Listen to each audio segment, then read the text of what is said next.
Headlines प्रायोजक राम बंधू लोणचं. आता प्रत्येक जण जिंकेल.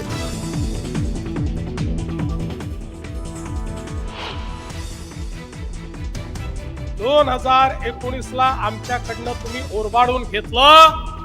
2022 ला आम्ही गनिमी कावा दाखवला आणि 2024 ला पूर्ण बहुमताचं सरकार या महाराष्ट्रामध्ये आणून दाखवलं. हिंदुहृदय सम्राट शिवसेना प्रमुख बाळासाहेब ठाकरे हा ब्रँड होता, तुम्ही ब्रँड नाही आहे. नुसतं नाव लावल्याने कोणी ब्रँड बनत नाही. बेस्टच्या निवडणुकीत ब्रँडचा बँड वाजवला म्हणत मुख्यमंत्र्यांचा ठाकरे बंधूंवर हल्लाबोल.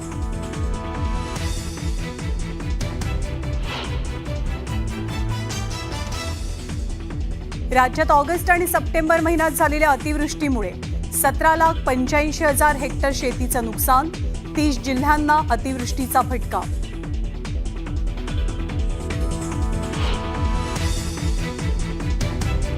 राज्यात अतिवृष्टीनं शेतीचं प्रचंड नुकसान.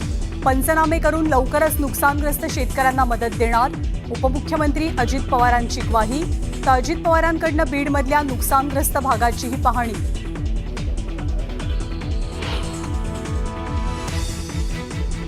शेतकऱ्यांचं नुकसान डोळ्यादेखत दिसतंय. पंचनामे नंतर करा, आधी तातडीची मदत जाहीर करा. उद्धव ठाकरेंची सरकारकडे मागणी.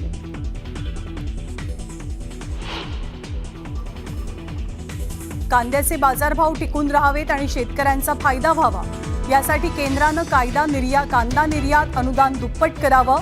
मुख्यमंत्री देवेंद्र फडणवीसांची सरकारकडे मागणी.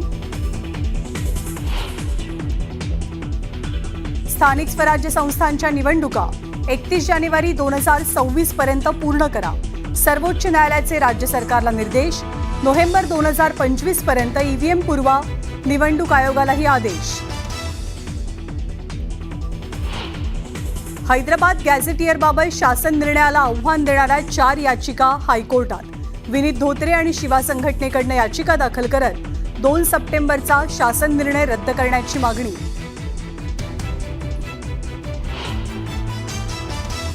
कुणबी प्रमाणपत्र देताना पडताळणी करा. नोंदी म्हणून खोटे पुरावे दिले जातात. छगन भुजबळांचा आरोप. तर खोटी प्रमाणपत्र शोधण्यासाठी समिती स्थापन करण्याचीही मागणी. लोकप्रिय घोषणांमुळे राज्यावरील कर्जाचा बोजा वाढल्याचं समोर. कर्जाचा आकडा 9,32,242 कोटींवरती पोहोचण्याचा वित्त विभागाचा अंदाज.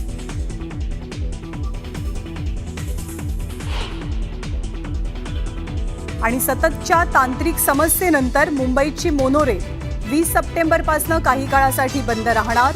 2 महिन्यात 2दा बंद पडल्यानंतर MMRDAचा निर्णय.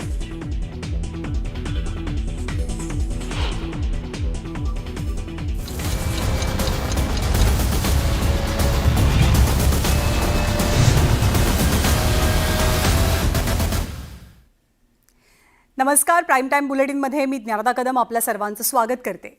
बुलेटिनची सुरुवात आपण करूयात पंतप्रधान नरेंद्र मोदींबद्दल उद्धव ठाकरेंनी केलेल्या एका वक्तव्याच्या बातमीनं. पंतप्रधान नरेंद्र मोदी हे काही आपले दुश्मन नाही आहेत, पण ते शिवसेना संपवण्यासाठी निघालेत असं म्हणत उद्धव ठाकरेंनी पंतप्रधान मोदींवर जोरदार टीका केली आहे. भारत पाकिस्तान यांच्यातल्या सामन्याचा खेळाडूंवरती दबाव होता, मात्र जय शहा यांच्या हट्टापायी हा सामना खेळवला गेला आणि यातून भाजपच्या देशभक्तीचं ढोंग उघड पडलं असं म्हणत उद्धव ठाकरेंनी भाजपवरती निशाणा साधला. पाकिस्तानचे मित्र की शत्रू असा सवाल जग विचारेल असा टोला सुद्धा उद्धव ठाकरेंनी लगावला. तर दुसरीकडे नेपाळ आणि बांगलादेशातल्या अस्थिरतेविषयी सुद्धा उद्धव ठाकरेंनी भाष्य करत टीका केली.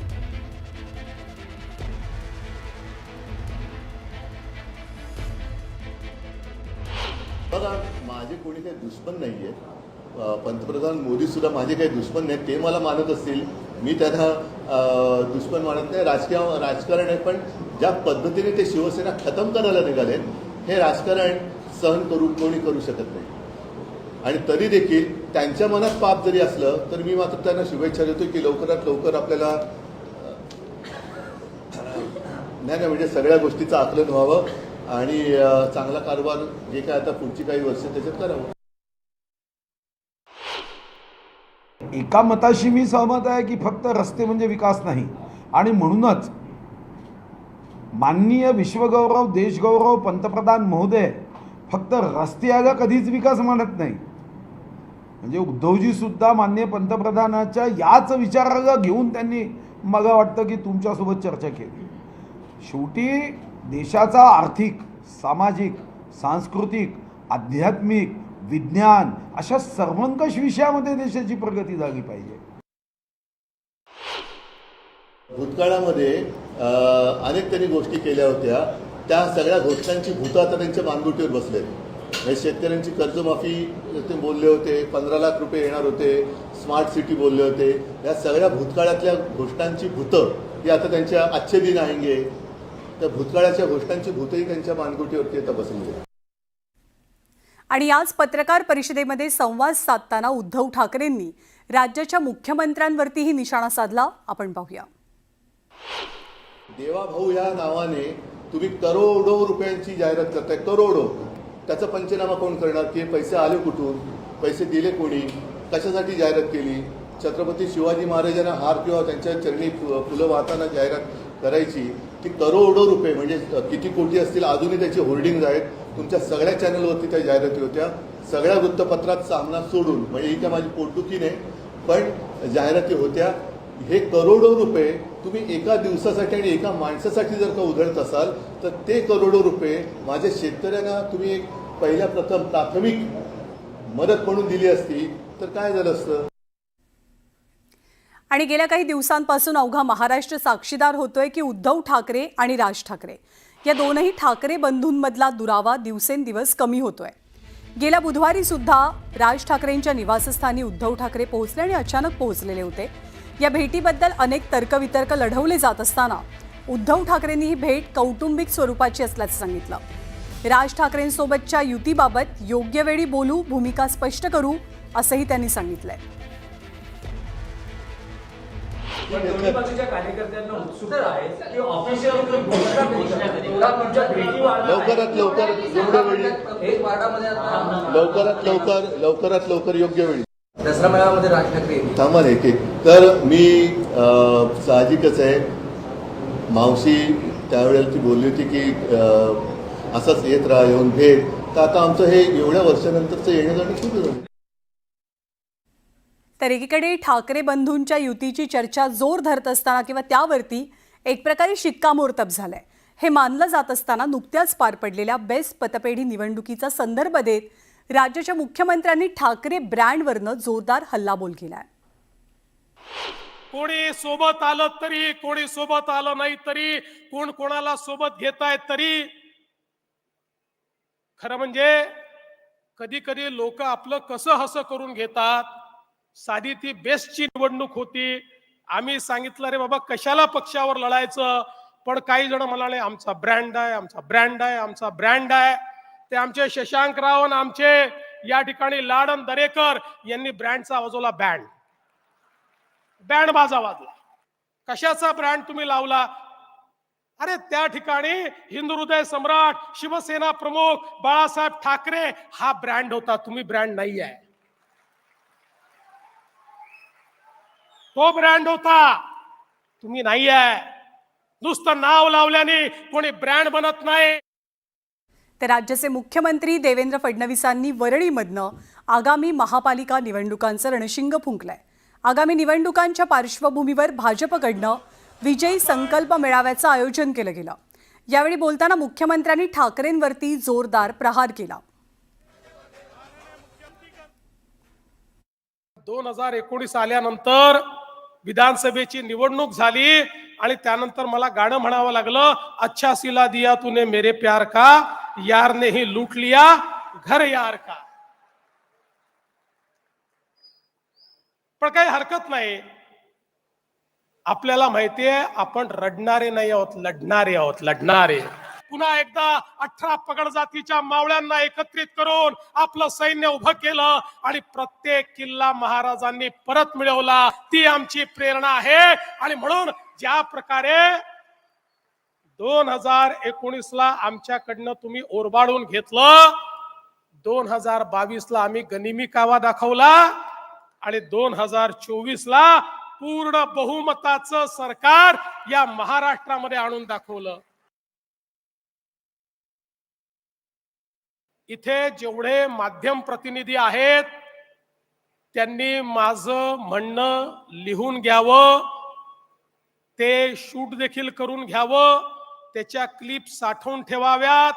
काहीही झालं तरी मुंबईमध्ये महायुतीचा भगवा झेंडा लागल्याशिवाय राहणार नाही. महायुतीचा महापौर हा बसवल्याशिवाय आता भारतीय जनता पक्षाचा कार्यकर्ता हा घरी जाणार नाही.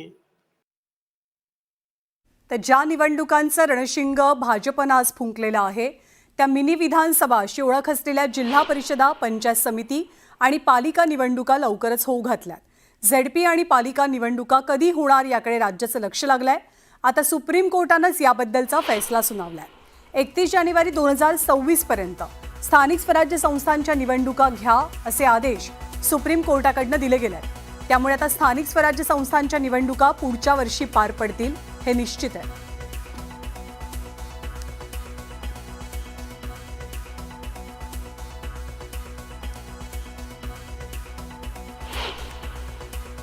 तर नवीन वर्षात निवडणुकांचा धुळा उडालेला पाहायला मिळेल. निवडणूक आयोगाला कोर्टात कसं झापलं गेलं तर निवडणुका घेण्यास आयोगानं मुदत वाढवून मागितली होती. मुदतवाढ कशासाठी असा सवाल कोर्टानं आयोगाला विचारला. आयोगानं ईव्हीएमची कमतरता आहे आणि आगामी दिवस हे सणासुदीचे आहेत हे कारण पुढे केलं. तर विद्यार्थ्यांच्या परीक्षा आणि कर्मचारी कमतरतेचं कारण सुद्धा आयोगानं सांगितलं. सोबतच एकापाठोपाठ एक निवडणुका घेण्यास आयोगानं काहीशी असमर्थता दर्शवली.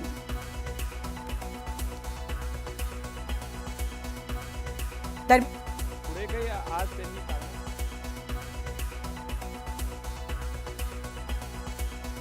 सवाल सुप्रीम कोर्टानं आयोगाला विचारला. सुप्रीम कोर्टानं निवडणुकांसाठी आयोगाला 4 महिन्यांची मुदत दिली आहे.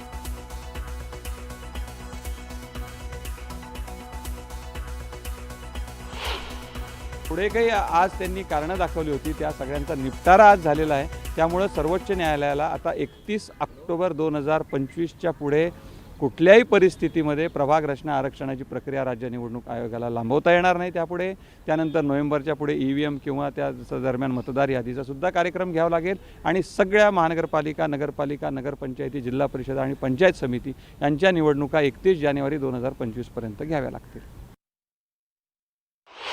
सरकारला यापूर्वी सुप्रीम कोर्टाने सांगितल्याप्रमाणे निवडणुका घेण्यासाठी कुठेच अडचण नव्हती. पावसाळा संपतोय, ऑक्टोबर, नोव्हेंबर, डिसेंबर, जानेवारी, डिसेंबरपर्यंत सगळ्या निवडणुका संपू शकल्या असतात. पण मला वाटतं की सरकार घाबरते निवडणुका घेण्यासाठी, कारण सरकारला पोषक वातावरण दिसत नाही. शेतकरी संकटात आहे, प्रचंड नुकसान अतिवृष्टीमुळे झालेलं आहे. शेतकरी तावफोडत आहे, त्याला कुठल्याही मदतीची सरकारकडून आता घोषणा नाही किंवा मदत नाही.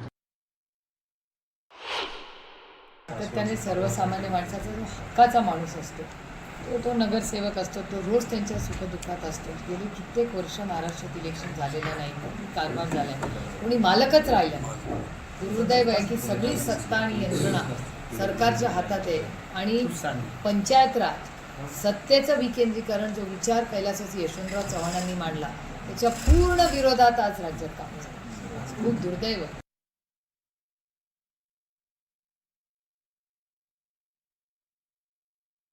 निवडणूक आयोगाने सुप्रीम कोर्टामध्ये जी मागणी केली होती त्याप्रमाणे 31 जानेवारीपर्यंत राज्य निवडणूक आयोग पूर्णपणे निवडणुका घेण्यासाठी त्यांची तयारी आहे आणि या निवडणुका अतिशय शिस्तबद्ध पद्धतीने व्हायला पाहिजे. सुप्रीम कोर्टाने देखील 31 जानेवारीपर्यंत या निवडणुका घेण्याचा निर्णय आदेश दिलेले आहेत. त्याप्रमाणे निवडणूक आयोग आणि राज्य सरकार ही सर्व प्रक्रिया पूर्ण करेल. देर आए दुरुस्त आए. सुप्रीम कोर्ट ने ही स्थगित करने के कारण 4000 करोड़ का महाराष्ट्र का वित्त आयोग का नुकसान हुआ. मगर अब सुप्रीम कोर्ट ने ये बात समझ ली है और उन्होंने कहा 31 जनवरी तक करना चाहिए. मैं तो समझता हूं कि सुप्रीम कोर्ट ने इस पे सही तो स्टे देने का कोई कारण नहीं था. अब स्थगिति हट गई है, चुनाव होंगे और हमारे 4000 करोड़ केंद्र सरकार के वित्त आयोग के हमें आएंगे, ये मेरा विश्वास है। आणि आज राज्यामध्ये ओबीसी उपसमितीची बैठक पार पडली, जी वादळी झाली. उपसमितीचे अध्यक्ष चंद्रशेखर बावनकुळे, मंत्री छगन भुजबळ यांच्यासह इतर सदस्य या बैठकीसाठी हजर होते. या बैठकीदरम्यान हैदराबाद गॅझेटियर संदर्भातल्या GR बद्दल वादळी चर्चा झाली. यावेळी छगन भुजबळांनी काही महत्त्वाचे मुद्दे उपस्थित केले. त्यांनी बैठकीत काही पुरावे सादर केले आणि जात प्रमाणपत्र देताना खाडाखोड होत असल्याचं म्हटलं. दरम्यान नवीन प्रमाणपत्र देताना पूर्णपणे पडताळणी करावी आणि मगच वाटप करावं, या मुद्द्यावरही बैठकीत चर्चा झाल्याचं चंद्रशेखर बावनकुळेंनी म्हटलंय.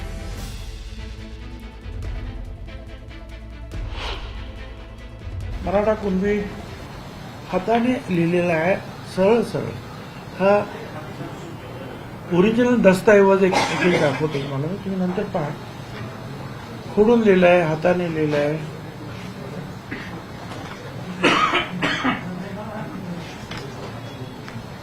मराठी कुणबी, काय पण नाही, मराठा कुणबी, मराठी कुणबी. आम्ही मागणी केली, मी आता ते काय करायचं की जर कुणबी शोधण्यासाठी न्यायमूर्ती शिंदे कमिटी निर्माण होते आहे, तर एक खोटी कुणबी सर्टिफिकेट ज्यांना दिलेली आहे ते शोधण्यासाठी दुसरी समिती एक नेमूया आपण, दुसऱ्या न्यायमूर्तीची. त्यांना एक काम देऊया की ही समिती या अशा प्रकारच्या ज्या खोट्या नोंदी झाल्या असतील ते शोधा आणि थांबवा. दाखले मान्य भुजबळ साहेबांनी मांडले बैठकीमध्ये. त्यांनी 9-10 असे त्या ठिकाणी पुरावे आणले की खोडतोड कशी कशी होते ते त्यांनी दाखवलं. तर आमचं या ठिकाणी एवढंच आजच्या बैठकीत ठरलं की कुठलंही डॉक्युमेंट जात सर्टिफिकेट देताना, कास्ट सर्टिफिकेट देताना ते खोडतोड डॉक्युमेंटवर किंवा फोर्जरी डॉक्युमेंटवर जाऊ नये किंवा चुकीच्या पद्धतीने दिलेल्या त्या ठिकाणी पुराव्यावर होऊ नये. जे नियमानी आहे तिथे मराठा कुणबी, कुणबी मराठा आहे त्याबद्दलचा कुणाचा आक्षेप नाही आहे, अशी चर्चा या ठिकाणी झाली. आणि काल बीडमध्ये बंजारा समाजानं जनाक्रोश मोर्चा काढलेला. या मोर्चात बोलताना धनंजय मुंडेंनी वंजारी आणि बंजारा एकच आहेत असं विधान केलं. यावरनं आता नवीन वादाची ठिणगी पडली आहे. त्यांच्या भूमिकेचा बंजारा समाजानं कडाडून विरोध केला. वंजारी आणि बंजारा एकच नसून विधान मागे घ्या असं आंदोलकांनी म्हटलं. या वक्तव्यावरनं वाद झाल्यावर धनंजय मुंडेंनी आता स्पष्टीकरण दिलंय. जात म्हणून आपण वेगळे आहोत आणि आपल्या वक्तव्याचा विपर्यास केल्याचं मुंडेंनी म्हटलंय. कालकोटे साहेब, आम्ही सुद्धा एसटीच आहे तिकडं.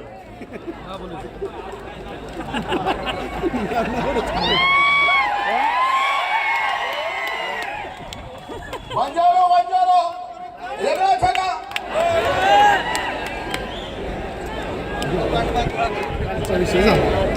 मध्ये कर्नाटकमध्ये, राजस्थानमध्ये आणि इतर अनेक राज्यामध्ये या गोरमाटी समाजाला एसटीचं आरक्षण असेल तर महाराष्ट्र सरकार सुद्धा या बाबतीत विचार करेल. बोलताना वागताना बंजारा आणि वंजारा ही जात म्हणून वेगळी आहे, बाकी सगळ्या गोष्टी वेगळ्या आहेत. पण आम्ही बोलताना आजपासून नाही तर स्वर्गीय मुंडे साहेबांपासून या बंजारा समाजाने स्वर्गीय मुंडे साहेबांवर प्रचंड प्रेम केलेलं आहे आणि त्या परिस्थितीत मी ते बोललेलो आहे. त्या बोलण्याचा कुणी काय अर्थ घ्यावा आणि अर्थ घेणारे आणि घोषणा देणारे सुद्धा कोण होते हे सुद्धा आता सोशल मीडियावरती बऱ्यापैकी बाहेर आलेलं आहे.